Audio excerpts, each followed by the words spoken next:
망하기 전까지 그 사이 기간에 기록된 성경이라고 할 수 있습니다. 그러니까 주전 7세기 정도의 책이라고 할 수 있겠죠.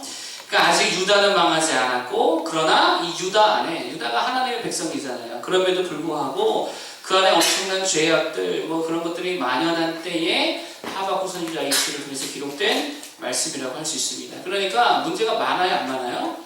문제가 엄청 많던 시대라고 하는 거예요. 이거 관련해서 몇 가지를 좀 말씀드리기 원합니다. 첫 번째로, 문제를 발견할 줄 아는 사람이 되라는 거예요. 문제를 뭘 줄 아는 사람이 되자고요? 발견할 줄 아는 사람이 되라는 거예요. 여러분, 어떤 사람이 인재입니까? 어떤 사람이 인재예요? 당연히 문제를 발견하는 사람이 인재라고 말하겠지요. 문제를 해결하는 사람이 인재라고 보통 말하잖아요. 그런데 사실 문제를 해결하는 사람보다 더 중요한 인재는요, 문제를 발견하는 사람이 사실은 더 중요한 인재라는 거예요. 여러분 생각해보세요. 불이 난 집이나 상가에 불 끄는 소방관도 인재지만, 정말 중요하지만 사실 불 나기 전에 미리 그것을 발견하고 예방하여 조치할 수 있는 사람이 진짜 더 필요한 거 아니겠어요? 이게 사실 더 진짜 인재고요, 실력자라는 거예요. 실제로 교수님들과 CEO들을 상대로 똑같은 설문을 했다라고 하는 거예요. 이 설문에서 어떤 직장을 다니거나 같은 삶에 있어서 어떤 능력이 가장 중요한 능력인가라고 하는 설문이었는데, 이 설문에서의 교수님들과 학자들은요, 그러니까 필드에서 뛰는 분들이 아니잖아요. 교수님들과 학자들은 문제 해결 능력을 첫 번째 능력으로 꼽았습니다. 그런데 실제적으로 회사를 경영하는 CEO들은요, 뭐를 첫 번째 능력으로 꼽았냐면 문제를 발견할 줄 아는 능력을 첫 번째 능력으로 뽑았다라고 하는 거예요. 조선의 26대 왕이 고종이었습니다. 그리고 고종 동갑내기로서 똑같은 시기에 일본의 최고 권력을 쥔 사람이 무스히토였다 그래요. 근데 둘의 행보가 되게 상반됐다 그럽니다. 이때 조선은요, 쇄국 정책을 했죠. 일본은 뭐 했어요? 개국 정책을 했습니다. 결과는 어떻게 됐습니까? 일본은 선진화되었죠. 조선은 개국을 끝까지 반대하다가 누구랑 조약을 맺어요? 일본한테 조약을 맺어서 일본한테 문호를 개방하게 되었습니다. 나중에는 결국 일본 식민지가 되었죠. 어디서 이런 차이가 나느냐? 문제를 발견하는 능력에서 갈렸다는 겁니다. 당시 중국과 영국의 아편 전쟁이 있었습니다. 이 전쟁에서 중국이 패배하고 홍콩을 내주게 되어지죠. 당시 천하라고 불리던 중국이 이 서구의 조그만 나라 영국이라는 나라한테 패배하는 모습을 보면서 일본은 문제의식을 느낀 거예요. 우리가 붙들어야 될 것은 저쪽이다. 그래가지고 서구의 개방 정책을 폈습니다. 그런데 이때 조선은요, 전혀 문제의식이 없었어요. 여기서 갈렸다라고 합니다. 하박국은 바로 어떤 사람이냐면요, 문제를 발견할 줄 아는 사람이었습니다. 문제를 발견하는 능력과 그러한 감각이 있었다는 거예요. 그래서 2절, 3절에 뭐라고 그러냐. 자, 2절, 3절 보겠습니다. 다 같이 읽어볼까요? 시작! 여호와여, 내가 부르짖어도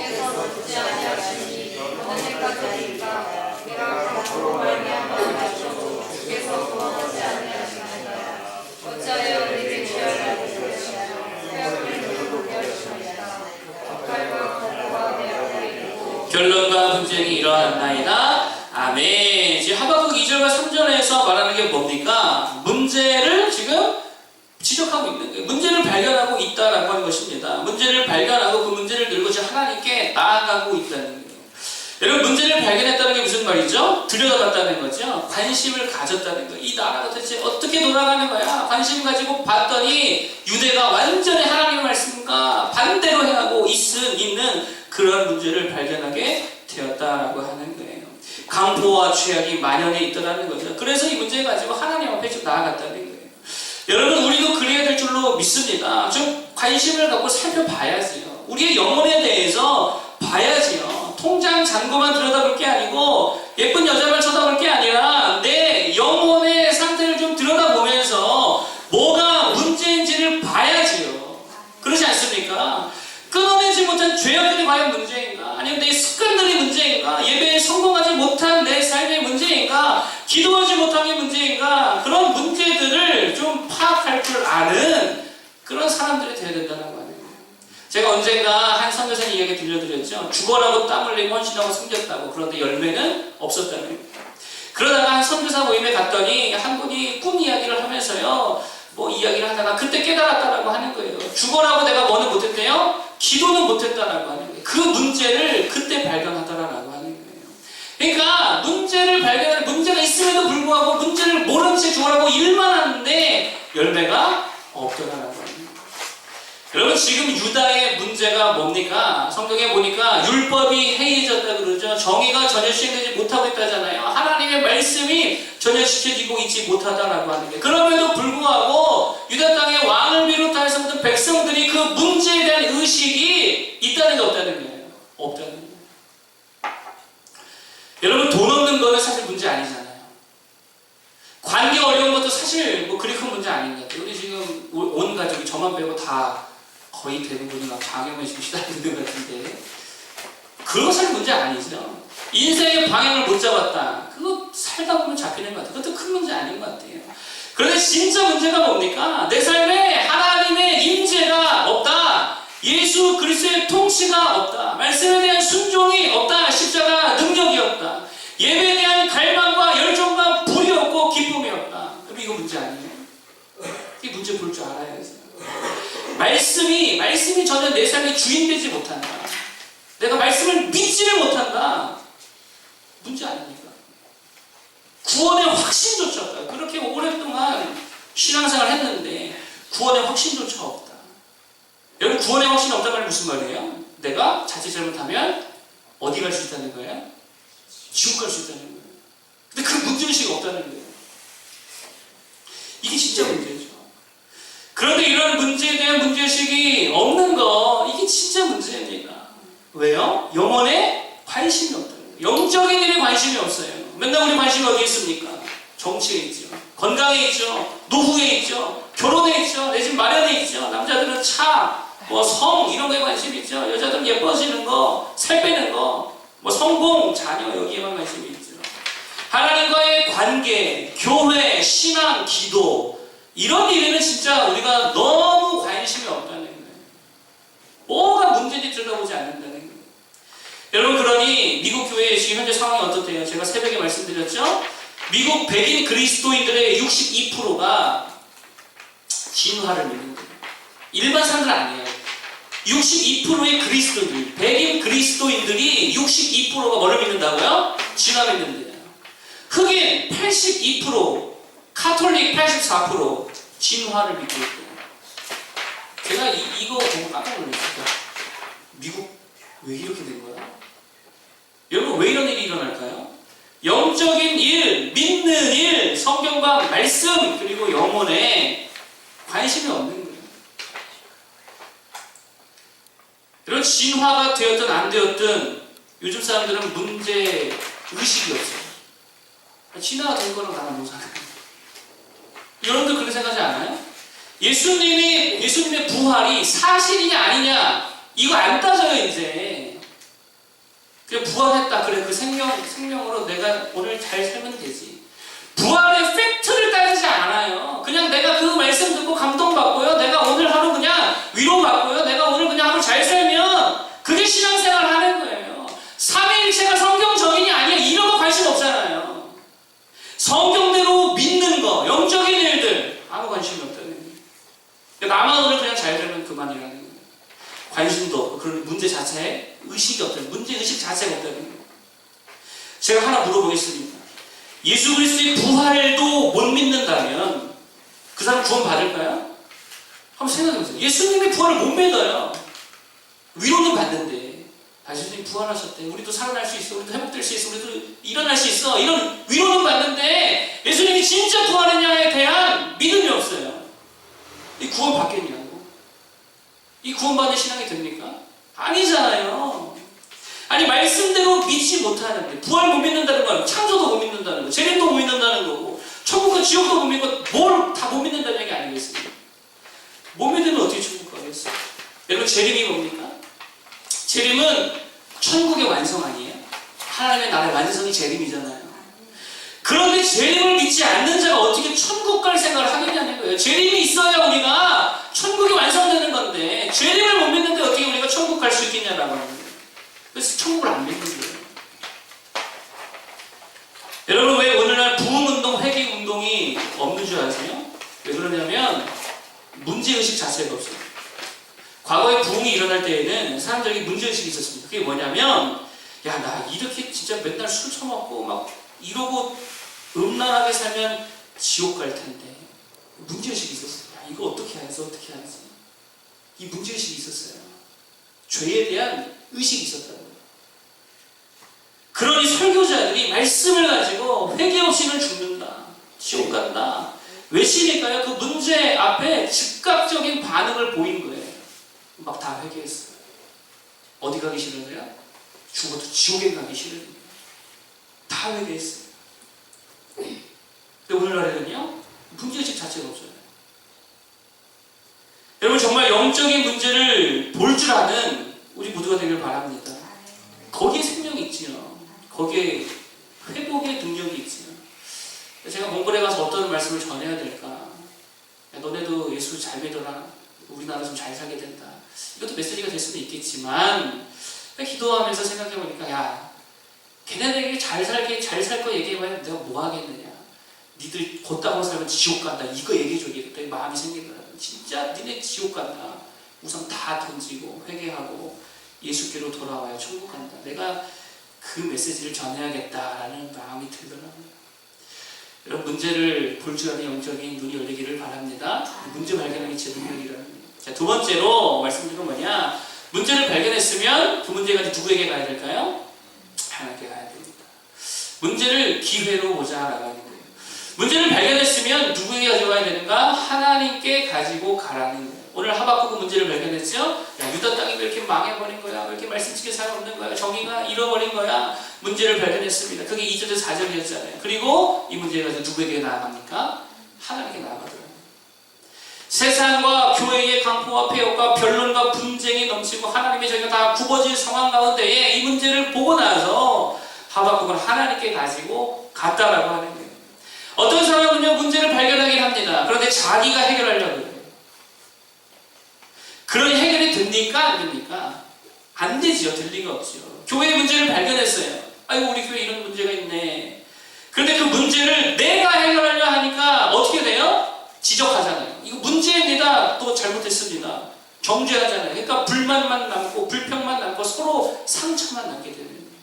내가 해결하려 하면 그렇게 되는 거예요. 모세가 40세에 문제 발견했잖아요. 아니, 왜 우리 히브리 민족이 애국 민족이 노예로 살아야 되는 거야? 문제를 발견했어요. 문제가 보이기 시작했어요. 그런데 그 문제 가지고 하나님께 가지 않고 자기가 해결하려고 그랬어요. 그래서 자기가 애국 사람을 쳐죽이잖아요. 어떻게 됐죠? 상처만 입고 쫓겨났어요. 그리고 40년 어쩌면 구원이 딜레이 됐다고 볼 수도 있겠지. 야곱도 마찬가지예요. 어느 날 문제를 발견했어요. 자기는 둘째고 첫째는 형이니까 누가 축복을 받을 거예요? 아, 형이 축복 받을 것 같은 거예요. 그래서 이 문제를 가지고 어떻게 했어요? 하나님께 갔으면, 야, 원래 너가 축복 받을 거야. 너 아무 걱정하지 마. 하나님 그랬을 거 아니에요. 그런데 야곱이 자기 힘으로 해결하려 했잖아요. 형 속이고 아버지 속이고 그랬더니 어떻게 됩니까? 똑같아요. 얘도 쫓겨나요. 집에서. 문제를 발견하면 두 개 가져가자고요. 하나님께 가지고 가야 되는 거예요. 하나님께 가져간다는 게 뭡니까? 뭐 하자는 거예요? 기도하자는 거예요. 기도해야죠. 에스더 문제 터지니까 뭐부터 했습니까? 기도부터 했습니다. 한나도 문제 터지니까 뭐부터 했습니까? 기도부터 했습니다. 내가 영적인 문제가 있다. 끊어내지 못한 죄악들이 있다. 뭔가 기쁨이 없고 활력이 없고 하나님과 관계에 문제가 생긴 것 같다. 문제를 발견했으면 뭐 해야 돼요? 기도부터 해야죠. 얼마 전에 밤중에 한 청년이 카톡에 남겼어요. 기도하러 갑니다. 우리 남겼더라고요. 진짜 기도하러 갔는지 모르겠어요. 새벽 12시 정도 됐던 것 같은데 그래도 참 희망을 갖습니다. 이 시간에 그래도 뭐에 마음이 도전이 됐는지 그 밤에 기도하러 이상한 데 가진 않았겠지. 기도하러 갔겠죠. 여러분, 그렇다는 게 문제가 생기면 엎어져서 기도부터 해야 되는 거예요. 사랑하는 여자친구 헤어졌다. 뭐부터 해야 돼요? 기도부터 해야죠. 연락해가지고 너 없이 못 살아. 한 번만 용서해줘. 할 게 아니고 엎어져 기도부터 해야 되는 거예요. 기도하면 누가 일하십니까? 하나님이 일하실 줄로 믿습니다. 행복하게 사는 사람들의 특징이 있다 그럽니다. 뭐 이런 거예요. 의미를 찾는데요. 무슨 일을 하든지 의미를 찾아서 일을 한대요. 그래서 행복한대요. 긍정적이네요. 다른 이들을 또 행복하게 해주기 위해 애쓴대요. 감사가 있고요. 매사에 애정이 있대요. 뭐 이런 것들을 말하더라고요. 근데 한 가지 좀 제가 주의 깊게 본 게 뭐냐면 한 가지 행복하는 사람들의 특징 중 또 한 가지가 뭐냐면 문제를 기회로 본다는 거예요. 이게 행복하는 사람들의 특징이에요. 문제가 생기면 이걸 문제로 보지 않고 뭘로 본다고요? 기회로 본다라고 합니다. 그러면 우리들 진짜 행복하게 사는 사람들 아닙니까? 예수님도 행복한 사람들이잖아요. 그러면 우리는 문제를 어떤 기회로 보아야 될까요? 문제가 터졌다. 문제를 발견했다. 어떤 기회로 봐야 돼요? 하나님이 일하실 기회구나. 그렇게 봐야죠. 하나님이 복 주실 기회구나. 기도 응답 또 한 번 받을 기회구나. 이래야 될 거 아니에요. 선교 준비하면서 이런저런 답답한 일들이 많았어요. 소통이 잘 안 되니까. 그때 이제 기도하죠. 하나님. 나중에는 이게 답답함도 사라지고 하나님께 맡기게 되어지더라고요. 그래서 지금 되게 순탄하게 진행이 잘 되고 있는 것 같습니다. 우리 박승호 선교사님과의 이것도 잘 해결이 될 것 같고요. 하여튼 문제는 기도 응답 받을 기회로 생각할 수 있어야 된다는 거예요. 여러분 기도 응답 받아봤죠? 기뻐요 안 기뻐요? 엄청 기쁘잖아요. 하나님께서 어떻게 정확하게 기도 응답 해주셔서 너무 기쁘잖아요. 그렇게 또 한 번 기도 응답 받을 기회로 문제들을 볼 줄 알아야 된다는 거예요. 문제가 생기면 이렇게 반응해야 됩니다. 아이고 기뻐할 일 또 하나 생겼네. 어떻게 반응해야 된다고요? 기뻐할 일이 또 하나 생겼네. 응답받을 일 또 하나 생겼네. 그럴 때의 문제가 도리어 우리의 행복의 도구가 될 수 있다는 거예요. 여러분 문제를 기회로 보아서 기도하고요. 기쁨을 얻을 수 있는 우리 모두가 되기를 바랍니다. 마지막 세 번째, 그러면 기도는 어떻게 해야 되느냐? 기도는요 끈질기게 해야 된다는 거예요. 문제가 생겼다. 하나님께 기도할 때 어떻게 기도하자고요? 끈질기게. 기도의 지구력을 키우라는 거예요. 자 2절에 보니까 한번 다 같이 읽어보겠습니다. 2절 시작. 여호와여 내가 부르짖어도 주께서 듣지 아니하시니 어느 때까지리이까. 내가 강포로 말미암아 외쳐도 주께서 구원하지 아니하시나이다. 아멘. 내가 부르짖어도 주께서 듣지 아니하시니 어느 때까지리이까 라고 하면서 계속 뭐하고 있어요? 계속 기도하고 있잖아요. 하나님 언제 응답해 주실 거예요? 라고 하면서요 기도하기를 포기한 게 아니고요 중단한 게 아니고요 계속 기도하고 있다는 거예요. 그랬더니 5절에 응답해 주십니까? 안 해주십니까? 5절에 응답해 주시잖아요. 5절 여호와께서 이르시되 라고 하면서 그 기도에 대한 응답을 주시더라라고 하는 거예요. 여러분 이게 우리의 문제입니다. 기도의 근력과 기도의 지구력이 없다는 거예요. 뭐가 없다고요? 기도의 지구력이 없어요. 꾸준하게 기도를 못해요. 끝까지 끈질기게 기도하지 못해요. 근데 왜 그럴까요? 그런 식의 기도를 해본 적이 없는 거예요. 제가 한때 수영장에 다녔습니다. 처음에는 이게 25m잖아요. 보통 수영장 레일이 25m인데 한 번 왕복하는 것도 너무 힘들더라고요. 그러면 막 머리가 터질 것 같고요. 막 피가 막 뛰니까 머리가 터질 것 같고요. 막 숨이 너무 차고요. 막 온몸에 근육이 너무 땡기고요. 너무 힘든 거예요. 그럼에도 불구하고 계속 처음에는 한 바퀴, 그 다음에 두 바퀴 계속 그 한계치를 계속 하면은요 나중에 어떻게 돼요? 이게 지구력이 생겨요. 그래서 나중에 제가요 한 20바퀴까지는 돌게 되더라고요. 20바퀴 정도. 그래서 거기서 이제 오랫동안 수영하신 분들 뒤따라서 쭉 수영하면서 나가면요 한 20바퀴 정도는 돌게 되더라고요. 이건 무슨 말입니까? 힘들어도 숨차 막 터질 것 같아요. 자꾸 그게 경험되면 몸에 근육이 붙고 폐활량이 늘어서요 지구력이 생긴다는 거예요. 기도도 마찬가지입니다. 왜 기도의 지구력이 없을까요? 맨날 응답 없다고 맨날 그 자리에서 주저앉으니까 없는 거예요. 좀 했더니 그 응답 없네? 안 해. 이러니까 안 된다는 거예요. 그 한계에 도달해야 되는 거예요. 진짜 응답을 맛볼 때까지 계속하는 기도를 계속해야 지구력이 생긴다는 거예요. 그러면 반드시 5절처럼 하나님께서 응답해 주신다는 거예요. 예수님께서 승천하시기 전에 제자들을 훈련시키지 못한 게 하나 있었습니다.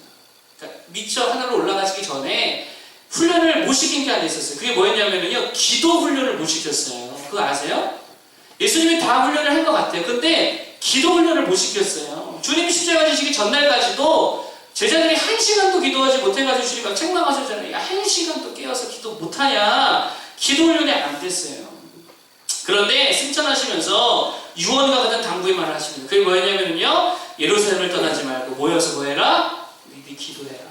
성령이 임할 건데 그때까지 죽으라고 기도해라. 되던 안 되던 기도해라. 그래서요 제자들이 모여가지고요 진짜 되든 안 되든 기도하다 질리니까 막 사람도 뽑고요, 막 마띠아 세우고요, 막 회의도 하고요 이러면서 하여튼 열흘 동안에 되든 안 되든 기도에 전념했습니다. 뭐 한 거예요? 기도의 근력을 키운 거예요. 그러자 10일이 지나고 성령이 임했잖아요. 저는 이들에게 이 경험이 되게 중요했다고 생각해요. 한번 이렇게 끈질긴 기도가 뭐냐? 이 전심 다해서 기도하는 기도가 뭔지를 경험하고 나니까 그 다음부터 제자들이 기도할 줄 아는 제자들로 다 세워지더라고요. 기도의 근력, 기도의 지구력을 키워달라는 거죠. 여러분, 근데 이때에도 만약 하루도 기도 못하고 1시간도 기도 못하고 뛰쳐나갔다면 성령이 임했을까요? 아니요. 그들은 늘상 그런 삶을 살았을 것입니다. 그러니까 중요한 것은 그런 끈질긴 기도도 해봐야 됩니다. 일단 기도의 근력부터 키울 줄 아는 우리 모두가 되기를 바랍니다. 끈질긴 기도를 항상 응답하는 모두가 되기를 축복합니다. 여기 세 가지를 말씀드렸습니다. 문제를 발견할 줄 아는 영적인 인재가 되라. 두 번째, 문제를 발견하면 뭐 해라? 기도해라. 하나님께 가지고 가라. 문제를 응답받을 기회로 여기라 그랬죠. 그리고 세 번째, 기도는 어떻게? 끈질기게 끝까지 응답될 때까지 지구력 있게 기도할 수 있는 우리 모두 되기를 바랍니다. 그러면 어떤 인생이 되느냐? 하박국 3장 18절에 난 여호와로 말미암아 즐거워하며 나의 구원의 하나님으로 말미암아 기뻐하리로다. 이런 삶을 다 살 수 있는 모두 되기를 축복합니다. 우리 반주해 주시고요. 우리